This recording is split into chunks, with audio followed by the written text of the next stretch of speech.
우리의 예배의 대상이 되시는 그 하나님에 대한 말씀을 지금 계속해서 나누고 있습니다. 하나님은 과연 어떤 분이신가? 이것에 대한 질문은 아마 우리가 그분을 어떻게 부르고 있는가를 통해서 잘 알 수 있을 것입니다. 예를 들어 여러분이 누군가를 향해서 아저씨 이렇게 부른다면 그 사람은 여러분에게 있어서 아저씨 그 이상도 그 이하도 아닌 거죠.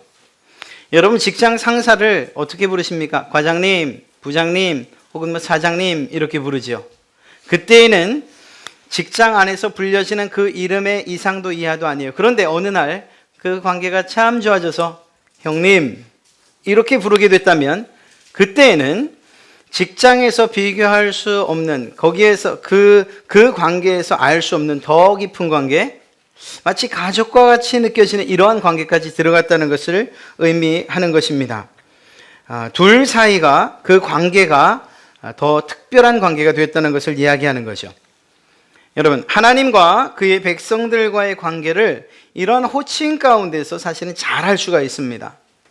하나님께서 시편 기자의 입을 통해서 또 많은 사람들의 그 성경의 말씀들을 통해서 무엇이라고 불려지길 원하시느냐, 또 하나님은 이스라엘 백성들을 무엇이라고 부르기를 원하시느냐.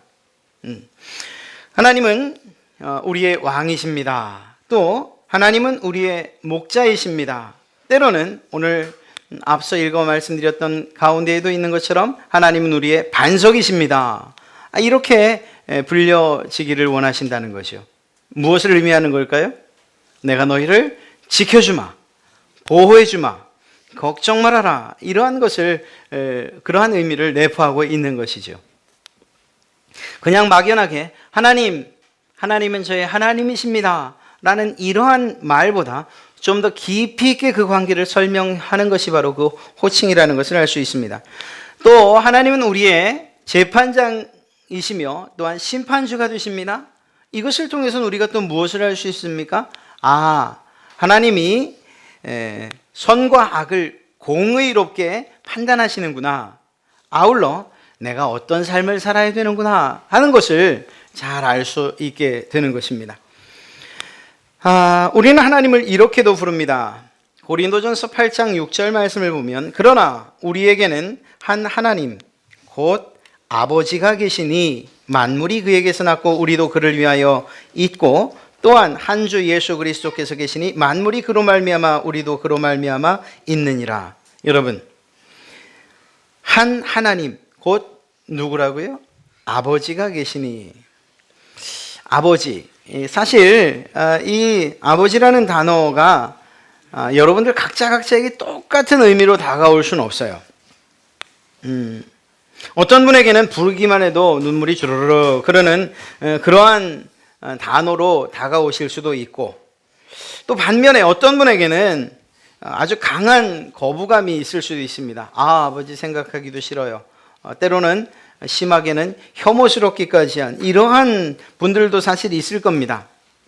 그러나 이 시간 여러분에게 당부하기는 이러한 부족한 인간적인 면에서 부족한 인간들 그리고 죄 많은 인간들 사이에서의 불려지는 아버지에 대한 기억들은 이 시간 좀 잠시 내려놓으시고 우리가 기대하고 생각하는 것 이상의 완전한 아버지 되시는 바로 하나님 그 아버지만을 생각해 주시길 바랍니다. 여러분, 아버지와 자녀의 관계라는 것은, 즉 다시 말해 우리가 하나님을 아버지라고 부를 수 있다는 이 말은 무엇을 의미하는 것인가 하면요, 어찌 보면 앞서 말씀드린 목자, 반석, 왕, 또 재판장 혹은 심판주, 이러한 모든 의미를 다 담고 있어요. 앞서 보셨던 그러한 영상에서도 여러분이 이미 보셨던 것처럼 자녀와 가정을 위해서는 자기의 꿈을 쉽게 포기할 수 있는, 아마 여기에 계신 아버지들 또 아버지가 될 분들 모두 다 그러한 동일한 생각을 갖고 계시지 않겠습니까? 아버지만 아니고 어머니도 마찬가지일 것입니다. 그러한 생각을 가지고 있어요. 이유가 뭐죠?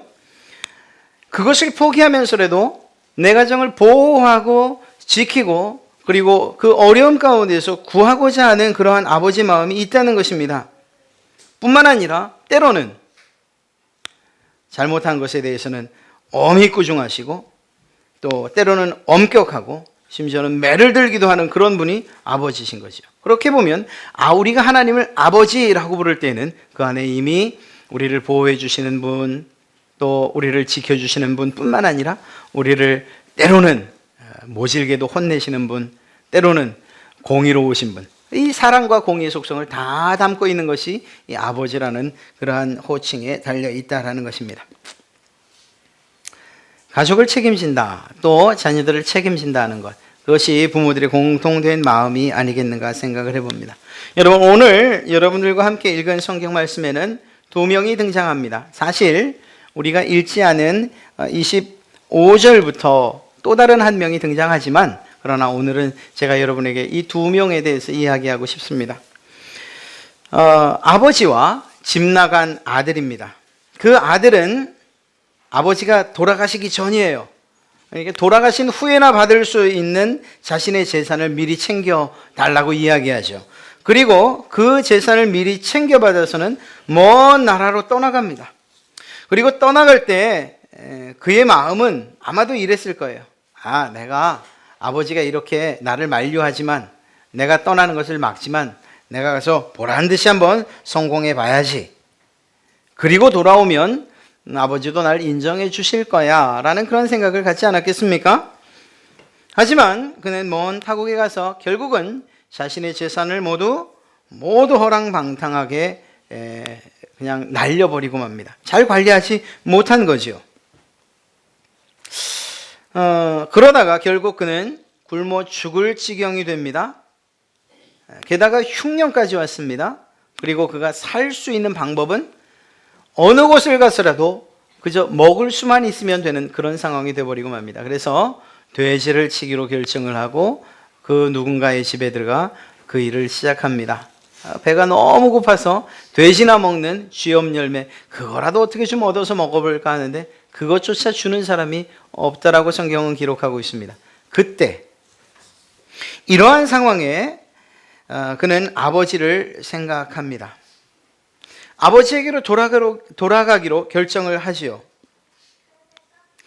돌아갈 때에도 아버지의 아들이 아닌 이제는 종 가운데 하나, 하인 가운데 하나 정도 취급받으면, 그래서 먹고 살 수만 있으면 되겠다, 이렇게 생각을 합니다. 놀랍게도 이러한 아들의 생각과는 다르게 아버지는 그 집 나간 아들을 기다리고 있었다는 것입니다. 아들이 집으로 돌아오던 날 그가 멀리서 걸어오고 있는 것을 본 아버지가 정말 달려가 그 아들을 끌어안고 입을 맞추고 가장 좋은 옷을 입히고 가장 좋은 음식으로 그를 맞이하지요.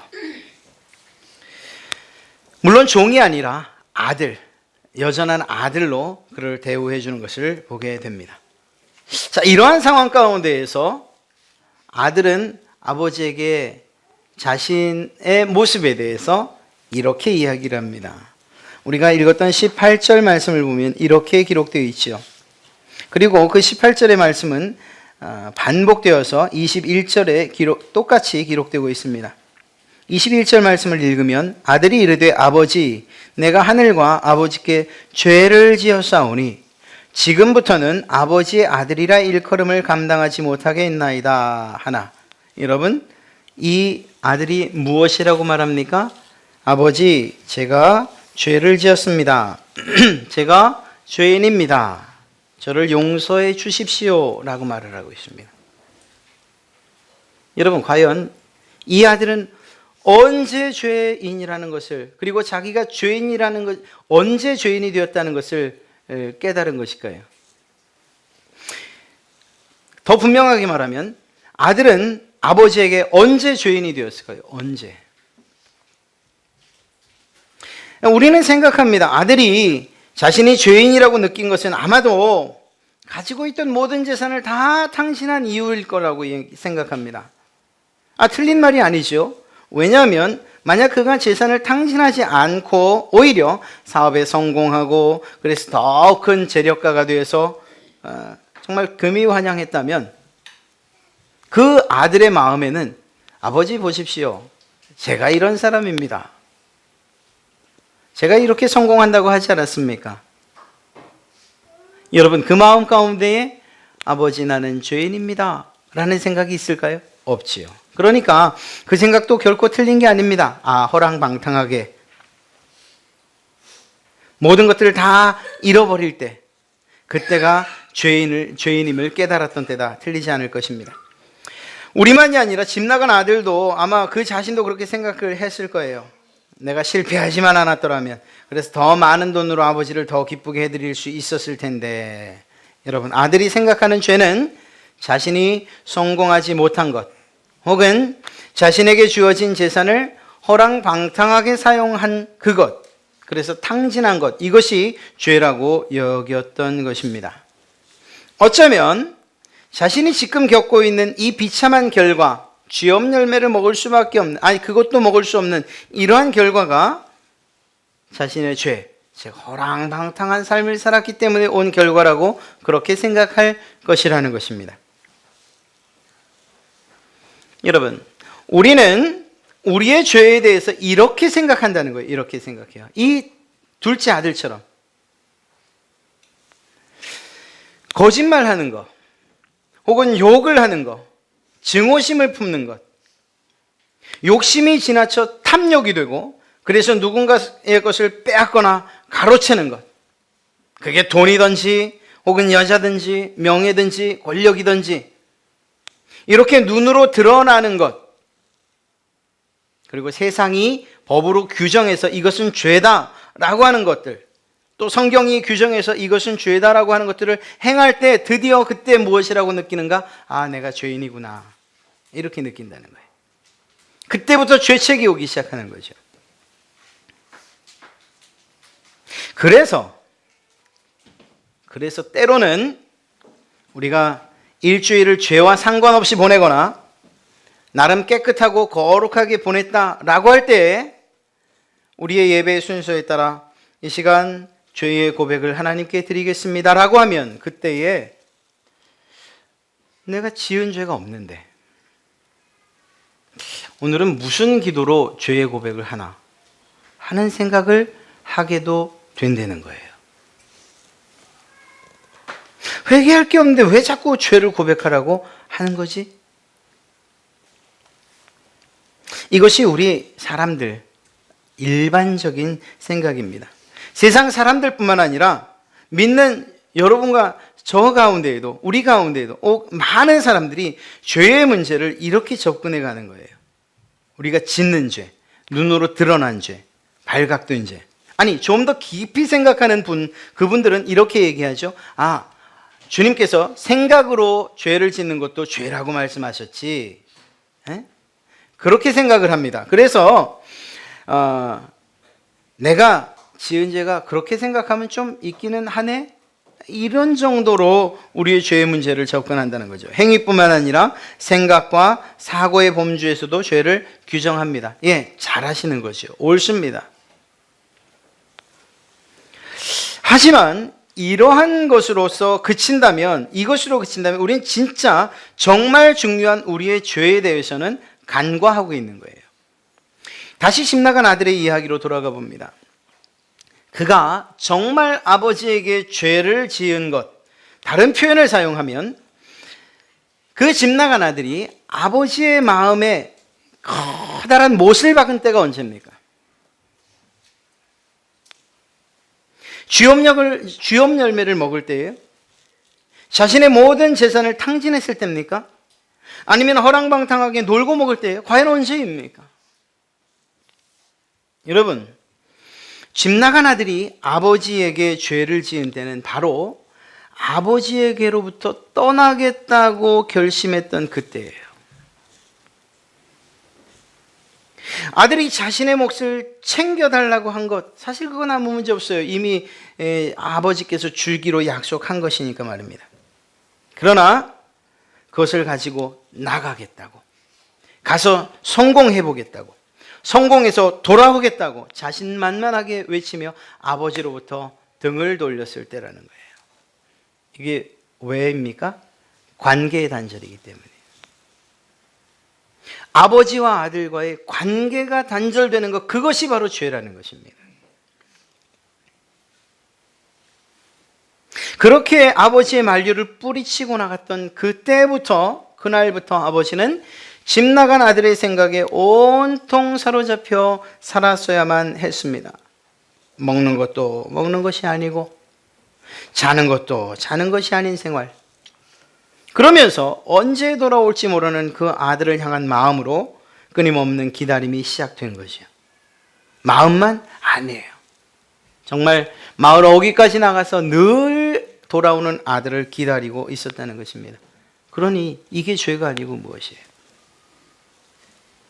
함께 있기를 원하시는 이러한 아버지의 마음이 아들의 욕망으로 인해 무참히 짓밟히던 때, 그때가 바로 죄 지은 때라는 것입니다. 사랑하는 성도 여러분, 우리의 죄도 이와 같다는 사실을 아십니까? 우리가 생각하는 죄, 앞서 말씀드린 그런 생각이나 사고 혹은 행위로 지은 이 죄, 이것도 죄예요. 그러나 이보다 더 근원적인 죄가 우리에게 있다는 것입니다. 그것은 바로 하나님과 우리 사이의 관계가 단절되는 것, 이것이라는 거예요. 우리는 말합니다. 이렇게 얘기해요. 하나님, 제가 성공할게요. 제가 헌금 많이 할 수 있을 때, 또 봉사 많이 할 수 있을 때, 또 뭔가 하나님에게 그리고 또 교회에 힘이 될 때, 그때 제가 열심히 예배할게요. 이렇게 얘기를 하는 이들이 많아요. 여러분도 전도하다 보면 그런 얘기 종종 듣잖아요. 이제 좀 살만하면 그때 좀 나가겠습니다. 아니, 뭔가 또 교회에 또 힘이 되고 그럴 때 나가야죠. 이런 얘기들을 많이 합니다. 여러분, 그러나 아니라는 거예요. 아니라는 거예요. 하나님이 원하시는 것은 단지 여러분이 하나님과 늘 함께 있기를 원하고, 또한 그 하나님을 늘 묵상하고 그 하나님과 동행하는 것을 원하신다는 것입니다. 하나님이 원하시는 것은 그 관계가 지속되어 가고 유지되어 가기를 원하신다는 거예요. 때로는 아버지의 명령에 순종하기도 하고, 때로는 그 아버지에게 위로와 격려를 받기도 하고, 단지 하나님과 함께 있기를 원하시는 것, 아버지가 원하시는 것이라는 것입니다. 여러분, 둘째 아들이 아버지, 제가 돈 많이 벌어 올게요 라고 말한 때, 아버지는 이미 그 마음속으로 이미 그런 정도는 내게 충분히 있다. 내게 충분히 있다. 나와 함께 있으면 안 되겠니? 라고 이야기하셨을 수 있다는 거죠. 우리의 모든 죄의 근원은 이러한 관계의 단절로부터 온다는 거예요. 이것이 다 비단 이 탕자의 이야기에서만 나오는 것이냐? 그건 아니에요. 어찌 보면 여러분과 제가 정말 읽고 사모하는 이 성경, 이 전체의 이야기가 모르겠습니다. 또 다른 분은 어떻게 이야기할지 모르지만 저는 이 처음부터 마지막까지의 성경을 통해서 하나님이 끊임없이 말씀하시는 것이 무엇인가 하면, 내가 너와 있기를 원한다, 함께 있기를 원한다, 이러한 말씀으로 이야기하시는 거예요. 그리고 그것이 이 성경의 목적인 거예요. 하나님이 여러분과 함께 있기를 원하시는 것. 에덴 동산을 한번 생각해 보세요. 그들이 죄 없이 살 때에 하나님과 함께 지냈죠. 함께 지냈습니다. 이야기도 하고 또 함께 동산을 거닐기도 하고 하셨을 거예요. 그런데 아담과 하와가 죄를 지었습니다. 그때에 하나님이 그들을 멀리 하셨습니까? 아니에요. 성경을 보면 오히려 그 죄를 짓고 난 이후에 아담과 하와가 하나님의 눈을 피해서 나무 뒤로 숨어요. 멀리 도망간 건 그 관계의 단절로 인해서, 죄로 인한 이 관계의 단절이 가져온 결과는 인간들이 하나님을 피하는 것이에요. 하나님은 여전히 아담의 이름을 불러요. 아담아 어디 있느냐? 아담아 어디 있느냐?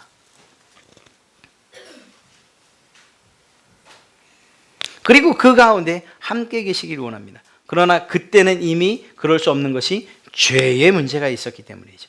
자, 이러한 일들이 그냥 아담과 하와의 사건에서만 아니에요. 그렇지 않습니다. 아브라함을 부르고 이스라엘이라고 하는 나라를 만드실 때도 하나님은 여전히 그들과 함께 있기를 원하셔요. 그리고 실제로 애굽에서 구원해내서 가나안의 나라를 세우셨을 그때에도 하나님은 너무 기뻐하셨지요? 왜? 성막에서 계셨던 그 하나님이 이제는 성전에서 이스라엘과 함께 있을 수 있게 됐기 때문에. 그런데 문제가 무엇이었습니까? 이스라엘 백성들의 마음이 죄 가운데에 너무 완악해지고 그리고 하나님을 멀리한 거예요. 하나님을 멀리하는 게 어떻게 나타났습니까? 우상 숭배하는 것으로 나타났죠. 하나님을 멀리한 거예요.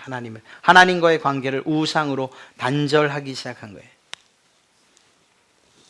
하나님은 사랑하지만 그러나 공의로우실 수밖에 없어 그들을 심판하실 수밖에 없는 거죠. 그들의 죄에 대해서는 단호하게 심판하셨습니다. 그러나 하나님의 사랑의 마음이 끝난 것은 아니었어요. 그 하나님께서 함께 있고자 하는 그 마음과 그 하나님의 열망과 기대가 어떻게 이루어지죠? 예, 그렇습니다. 실제로 이 땅에 오시는 것으로 이루어집니다. 예수님, 그분이 하나님이신 것을 믿으시나요? 아멘. 예, 예수님은 하나님이에요. 하나님께서 사람들 가운데로 직접 오신 거예요. 왜? 함께 있기 위해서. 그래서 그분의 또 다른 이름이 무엇입니까? 임마누엘. 하나님이 우리와 함께 계시다. 성경, 구약 성경에서 예언된 함께 하시는 일들이 예수님이 이 땅에 오시는 것으로서 실제로 이루어진 거예요. 실제로. 그렇게 함께 하시기를 원하시는 하나님. 그분이 예수님께서 공생의 사역을 마치고 돌아가시는 그때에 마태복음 28장을 통해서 또한 무엇이라고 말씀하십니까? 마지막 절을 20절에 내가 너희에게 명한 모든 것을 그들에게 가르쳐 지키게 하여라. 보아라, 내가 세상 끝날까지 항상 너희와 함께 있을 것이다. 아멘. 공생의 사역을 마치고 돌아가시는 예수님께서도 끊임없이 하시는 말씀이고요. 내가 너와 항상 함께 있다. 내가 너와 항상 함께 있겠다. 내가 너와 항상 함께 있겠다. 우리는 얘기하죠. 아니, 예수님이 올라가신 다음에 우리와 어떻게 함께 계세요? 여기서 놀라운 일이 벌어지잖아요. 성령 하나님께서 오시잖아요. 그분도 하나님이시거든요. 예수님은 지역적으로, 지리적으로, 시간적으로, 공간적으로 제약을 받으실 수밖에 없어요. 왜? 그분은 완전한 사람이니까 어느 날 갑자기 뿅 해서 이쪽으로 나타날 수도 없는 노릇이에요. 한 곳에 정말 다른 여러 곳에 동시에 나타날 수는 더더욱이 없어요. 몸이시니까. 그런데 그 일을 어떻게 가능케 하셨습니까? 바로 성령 하나님을 통해서. 이제는 여러분들이 여러분의 집에 계시든지 여러분의 직장에 계시든지 여러분이 차를 혼자 타고 가시든지 여러분이 기쁠 때든지 혹은 슬플 때든지 즐거울 때든지 눈물을 뚝뚝뚝 흘리고 있을 때든지 그때 어떤 때라도 성령 하나님께서 여러분과 함께 계신다는 것입니다. 그래서 이 말씀을 이루셨어요. 세상 끝날까지 내가 너희와 항상 함께 있겠다라고 하신 이 약속을 그렇게 이루셨던 거예요. 그런데 죄가 뭐라고요? 그렇게 원하시는 하나님의 뜻에 반해서 하나님, 저 잠깐만 저와 관계를 잠깐만 좀 정리해 주시면 제가 다시 돌아올게요 라고 말한다는 거죠. 사랑하는 성도 여러분, 이러한 주님의 말씀 그리고 성령으로 이루어진 함께 하신 바 약속하신 것이 결국 최종적으로 이루어지는 때는 언제일까요? 영원한 천국이에요. 영원한 천국. 그곳에서 누구와 함께 계시겠어요? 거기에 하나님과 함께 있는 거예요. 하나님의 그 인간을 창조하실 때 품으셨던 그 마음이 그 영원한 천국에서 완성되는 거예요. 여러분과 함께 있기를 원하시는 그 하나님, 그때는 이제 우리가 가고 싶어도 갈 곳이 없어요. 물론 우리가 가고 싶은 마음도 들지 않을 거예요. 어디로 가고 싶은 마음도 들지 않을 거예요. 그러나 그곳에서 무엇이 이루어집니까? 하나님과 함께하는 일, 하나님과 함께 거하는 그 일이 바로 이루어지는 거예요. 그것이 영원한 천국이에요. 사랑하는 성도 여러분, 우리는 심각하게 또 때로는 진지하게 우리에게 질문해 봐야 돼요. 내가 정말 죄를 짓고 있는 것은 아닌가? 이렇게 물을 때에 여러분들이 아니야, 나는 괜찮아. 나는 그래도 이 정도 살면 난 법 없이도 산다고 하는데 내가 누구를 괴롭히기는커녕 내가 누군가를 잘 도와주고 있잖아 정도로 우리의 죄의 테두리 혹은 죄의 한계를 이렇게 제한하지 마십시오. 죄의 가장 근원은 무엇으로부터 시작되는가? 하나님을 우리의 마음에 두기를 싫어하는 것, 하나님과의 관계를 끊는 것, 하나님과의 그 깊은 관계로 나가는 길을 막는 것, 이것이 더 심각한 죄라는 거예요. 그런 면에서 우리의 예배는 매우 중요한 거예요. 왜? 이 예배를 통해서 누구를 우리는 만나고 있는 것입니까? 하나님을 만나는 것이잖아요. 누구의 음성을 듣는 것입니까? 하나님의 음성을 듣는 거잖아요. 누구의 은혜와 누구의 복을 구하는 것입니까? 하나님의 은혜와 하나님의 복을 구하는 것이잖아요. 그러니 이 예배의 시간이 우리에게 결코 소홀히 할 수 없는 것입니다. 그런 면에서 예배가 소홀히 된다는 것이 죄인 것이 성립이 되는 거예요. 하나님을 두기를 싫어하는 마음들이 우리의 마음 가운데 생긴다. 그건 죄라고 할 수 있는 것이죠. 사랑하는 성도 여러분, 집을 나간 그 아들이 죄를 지었던 것, 그것은 그가 집을 나가 허랑방탕하게 아버지의 것을 아무렇게나 사용했기 때문이 아니에요. 물론 그것도 잘못한 거죠. 그것도 잘못한 거죠. 자기 몸에 자기의 그런 욕심, 욕망의 모든 것을 사용했으니까 그것도 잘못된 거죠. 인생과 또한 돈과 시간을 낭비한 것, 그것도 잘못된 거죠. 그러나 그 죄의 근본은 하나님으로부터, 아버지로부터 떠나기로 결정하는 것으로부터 시작됐다는 것입니다. 사랑하는 성도 여러분, 저는 이러한 면에 있어서 여러분들이 결코 이러한 우리의 죄를 너무 과소평가하지 않으시기를. 그래서 우리가 정말 하나님에게 늘 가까이 붙어 있는가, 하나님을 마음에 모시고 있는가, 하나님께서 우리의 마음 가운데 계시고 우리의 삶 가운데, 우리의 가정 가운데, 우리 직장 가운데 계시길 소원하는가 하는 것들을 늘 질문하셔야 된다고 생각합니다. 그러셔야 돼요. 아버지께로 나아가는 것, 먼 곳을 떠나갔다가 돌아오는 이 방법도 있지만 더 놀라운 아버지께로는 언제 어떻게 이루어집니까? 그 아버지께 그냥 늘 있는 거예요. 다시 기회가 되면 또 이 뒷부분 25절부터 저희가 살펴볼 거예요. 여기 마다들의 이야기가 바로 늘 있었음에도 불구하고, 늘 하나님과 함께 있었음에도 불구하고 죄를 지을 수 있는 과정들, 그리고 그러한 상황들을 이야기하고 있거든요. 어찌 보면 우리들에 관한 이야기일 수도 있는 거예요.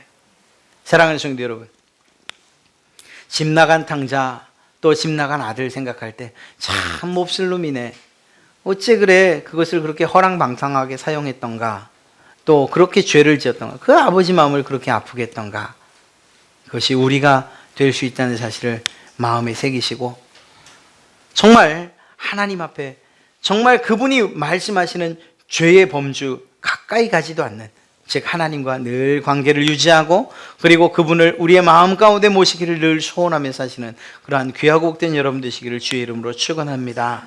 주님께서 여러분과 함께 하신다는 사실, 임마누엘 하기 원하신다는 사실, 이 사실이 그저 우리의 머리와 생각과 사고만이 아니라 여러분의 삶 가운데에 그러한 하나님으로 드러나시기를 간절히 축원합니다.